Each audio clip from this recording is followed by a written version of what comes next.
2026 সালের চন্দ্রগ্রহণ নিয়ে ইতিমধ্যেই সাড়া পড়ে গেছে গোটা বিশ্বে। কারণ এটি পূর্ণগ্রাস চন্দ্রগ্রহণ। টানা 3 ঘন্টা 27 মিনিট ধরে চলবে এই গ্রহণ, যে কারণে এই মহাজাগতিক দৃশ্য দেখার অপেক্ষায় গোটা বিশ্ব। তবে এই গ্রহণ চলাকালীন সকলকেই থাকতে হবে অত্যন্ত সাবধান, কারণ বছরের প্রথম চন্দ্রগ্রহণে বেশ কিছু রাশির ওপর পড়বে খারাপ প্রভাব। তবে এই গ্রহণ কবে, কখন শুরু হবে, কখন শেষ হবে, ভারত এবং বাংলাদেশের কোন কোন জায়গা থেকে দেখা যাবে, এই গ্রহণ চলাকালীন কি করবেন এবং কি করবেন না, গর্ভবতী মহিলাদের কি কি নিয়ম মানতে হবে, সবই বিস্তারিত জানিয়ে দেব এই ভিডিওতে। বিস্তারিত জানতে ভিডিওটি অবশ্যই শেষ পর্যন্ত দেখবেন এবং পরবর্তী নতুন খবরগুলির আপডেট পেতে আমাদের ইউটিউব চ্যানেলটি সাবস্ক্রাইব করে আমাদের সঙ্গে থাকবেন। এবার দেখে নেওয়া যাক এক নজরে। হিন্দু ধর্মে চন্দ্রগ্রহণকে একটি অশুভ মহাজাগতিক ঘটনা হিসাবে বিবেচনা করা হয়।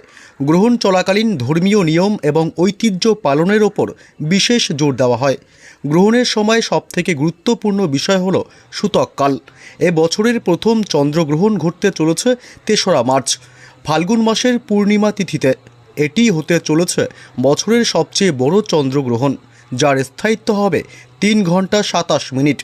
জ্যোতিষ গণনা অনুযায়ী এই গ্রহণ সিংহ রাশি এবং পূর্ব ফাল্গুনী নক্ষত্রে লাগবে।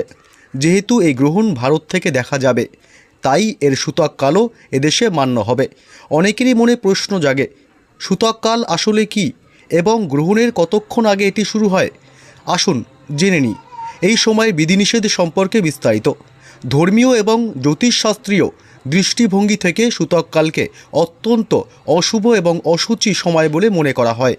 সহজ কথায়, সূর্য বা চন্দ্রগ্রহণ শুরু হওয়ার আগের নির্দিষ্ট সময়টুকুই হলো সূতককাল।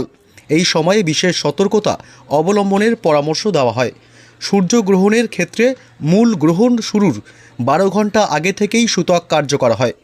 চন্দ্রগ্রহণের ক্ষেত্রে গ্রহণ শুরুর 3 প্রহর অর্থাৎ 9 ঘন্টা আগে থেকেই সূতককাল শুরু হয়ে যায়। গ্রহণ শেষ হওয়ার সঙ্গে সঙ্গেই এই সূতককালও সমাপ্ত হয়। সূতককালে বেশ কিছু কাজ করা শাস্ত্রীয়ভাবে নিষিদ্ধ। কি করবেন আর কি করবেন না গ্রহণ চলাকালীন? প্রথমত, এই সময়ে পুজো পাঠ, হোম যজ্ঞ বা কোনো প্রকার মাঙ্গলিক বা শুভ কাজ করা যায় না। দ্বিতীয়ত, বিবাহ, গৃহপ্রবেশের মতো শুভ অনুষ্ঠান এই সময় একেবারেই উচিত নয়।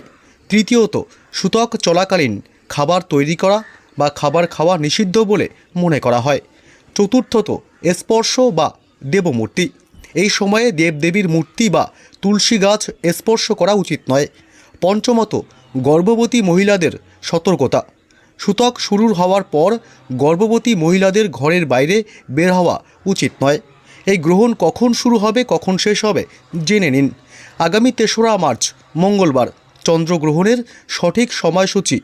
গ্রহণের সময় দুপুর 3:20 মিনিট থেকে সন্ধ্যা 6:47 পর্যন্ত চলবে। সূতককালের সময় শুরু হবে সকাল 9:06 থেকে সন্ধ্যা 6:47 পর্যন্ত।